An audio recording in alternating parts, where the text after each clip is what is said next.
Salut tout le monde, c'est Gwen, bienvenue dans cette nouvelle vidéo. J'espère que vous vous portez bien comme d'habitude et que vos investissements aussi.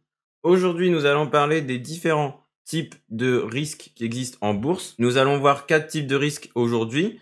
Sachez qu'il existe d'autres types de risques en bourse, mais là, on va voir les principaux. Donc, qui seront dans l'ordre les risques macroéconomiques, ensuite les risques comptables, le risque de change et enfin le risque de liquidité.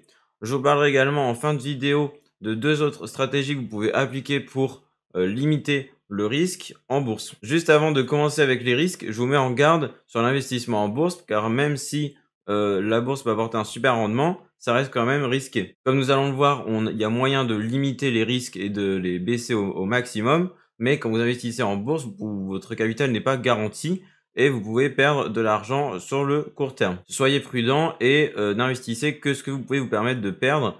Et tout l'argent dont vous avez besoin à court terme, moyen terme, n'hésitez pas à le garder en épargne de précaution pour faire face aux imprévus du quotidien sans souci. Alors tout d'abord, dans les risques macroéconomiques, on va dire qu'il y a un sous-risque.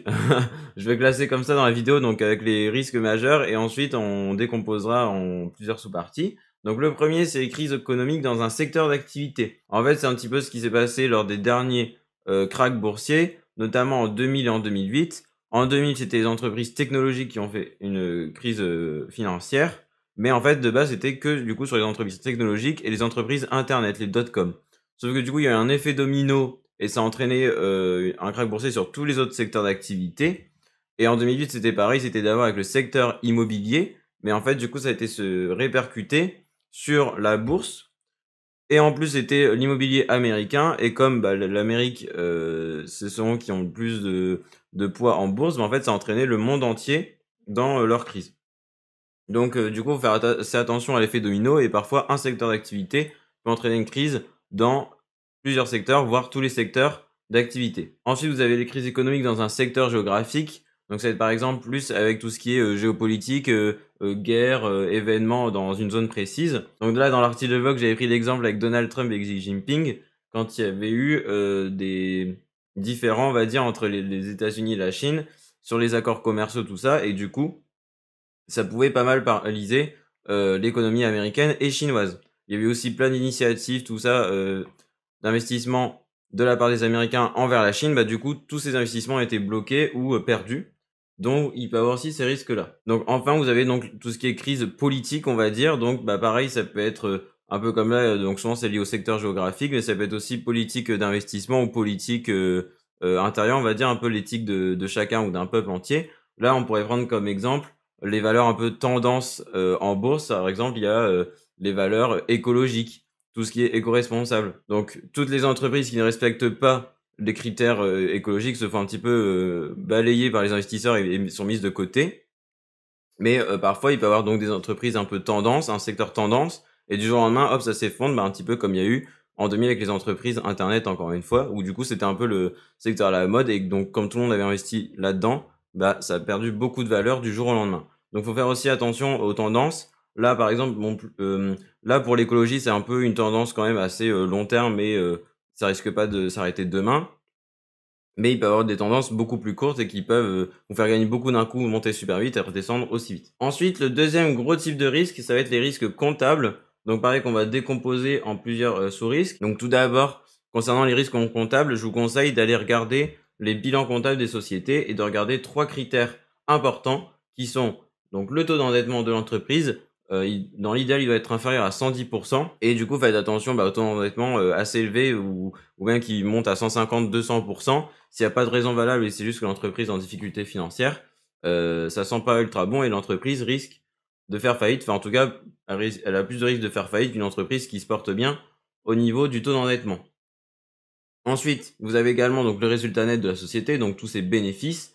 N'hésitez pas à les surveiller de très près parce que les bénéfices sont toujours liés au cours de l'action et à les surveiller encore de plus près si les résultats nets font ça, donc en dents de scie, qu'ils n'arrêtent pas de bouger tout le temps. Et vous devez encore plus vous méfier des résultats nets négatifs, car là, ça veut dire que l'entreprise, bah, du coup, elle a perte et que elle dépense plus que ce qu'elle ne gagne. Donc, soyez aussi vigilants là-dessus. Et enfin, donc le troisième critère, ça va être les capitaux propres. Pour que l'entreprise puisse faire face à d'éventuels imprévus, il est toujours mieux qu'elle ait une certaine proportion de capitaux propres et qu'elle ne soit pas trop dépendante de ses créanciers, de ses actionnaires. Ensuite, en deuxième sous-risque, il y a également la volatilité des actions. Donc comme les actions sont soumises à l'offre et à la demande, elles fluctuent tout le temps. C'est pour ça que les cours d'actions montent ou descendent en fonction de l'envie d'achat des investisseurs. Si tout le monde délaisse une action, le cours d'entreprise va baisser drastiquement et s'il touche zéro, l'entreprise fait faillite et plus personne veut d'entreprise. En fait, votre investissement est réduit à zéro. À l'inverse, du coup, si tout le monde veut une entreprise, ça va faire que monter et encore mieux si ça monte de manière exponentielle. Donc du coup, dans la volatilité des actions, on peut aussi regrouper le risque de faire faillite des entreprises, même si du coup, plus une entreprise est grosse, plus sa capitalisation boursière est élevée et donc plus elle a de visibilité, plus elle a d'actionnaires et de personnes qui peuvent l'aider en cas de souci, et même l'État si il y a beaucoup d'emplois qui sont en jeu. Mais c'est pas pour autant que l'entreprise a aucune chance de faire faillite. Chaque entreprise a toujours une chance minime de faire faillite. Ensuite, le troisième risque, c'est le risque de change. Donc là, c'est plus si vous investissez à l'étranger. Donc par exemple, si vous détenez des actions en dollars américains, ou ça peut être aussi oui, dans toute autre monnaie que l'euro, en partant du principe que vous investissez en Europe de base, ou que vous investissez depuis la France comme moi. Et du coup, en fait, par exemple, si vous achetez donc une action à 100 $ et que l'action monte de 100 $ à 102 $, du coup, vous aurez gagné 2% sur votre investissement. Sauf que si dans le même temps, la paire dollar-euro baisse de 3%, vous aurez perdu en fait 1%. Parce que du coup, vous aurez eu plus de pourcents, mais moins 3%, donc ça fait 2 moins 3, moins 1. Donc il faut aussi prendre en compte les monnaies, leurs devises et comment elles évoluent, parce que des fois on peut croire qu'on gagne, en fait on perd sur un investissement en fonction de la fluctuation des monnaies, quoi. Et enfin, le dernier risque va être le risque de liquidité. Donc là, c'est plus si vous investissez au sein d'un PEA-PME ou sur des plus petites entreprises, car en fait, il y aura moins de visibilité sur ces entreprises, moins d'actionnaires aussi qui investissent dans l'entreprise. Et donc en fait, si vous investissez et vous passez à un ordre d'achat, en fait, vous pourrez avoir des fourchettes assez élevées entre chaque ordre dans le carnet d'ordre. Donc c'est-à-dire que ce sera plus difficile d'acheter à un prix qui vous convient et ce sera plus difficile aussi de vendre les actions des PME par rapport aux actions des grandes entreprises françaises ou internationales. Et donc du coup, les deux derniers conseils pour terminer et réduire le risque, en fait, du coup, ça va être de diversifier vos actions dans votre portefeuille ou vos ETF. Je vous conseille d'avoir entre 10 et 25 actions différentes parce qu'en dessous de 10, le portefeuille sera assez volatile et au-dessus de 25, en fait, vous continuerez à diversifier, mais la volatilité va beaucoup moins baisser avec plus de 25 actions. Et en plus, du coup, le fait d'avoir autant d'actions, ça va un peu vous éparpiller si vous voulez suivre les actualités et suivre l'évolution de chacune de vos actions.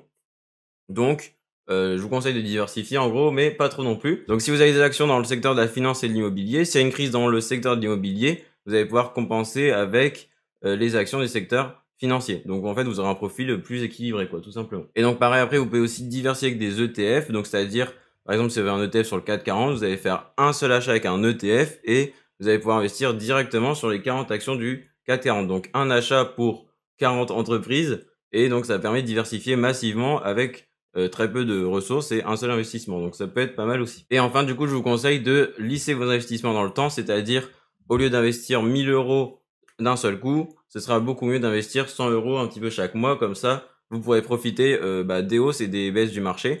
Parce que quand ce sera en hausse, vous pourrez gagner un peu plus. Et quand ce sera en baisse, vous pourrez acheter moins cher que les autres. Et quand ça remontera quelques temps plus tard, vous pourrez profiter à ce moment-là d'avoir acheté en baisse. Parce que du coup, imaginez vous achetez 1000 € d'actions, mais la veille d'un krach boursier, hop, le lendemain, vous allez perdre une grosse partie de votre investissement et ça peut être de moins 30% à moins 50%. Alors que si vous investissez 100 € avant un krach boursier, vous perdez quand même 50 €, on va dire 50%.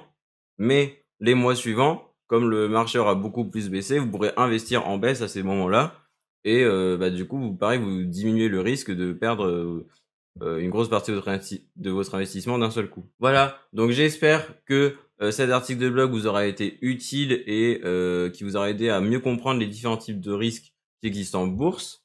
N'hésitez pas à aller dans la description où vous retrouvez un e-book offert sur l'investissement en bourse si vous souhaitez approfondir ce sujet. Nous, on se dit à la semaine prochaine. Portez-vous bien. Salut!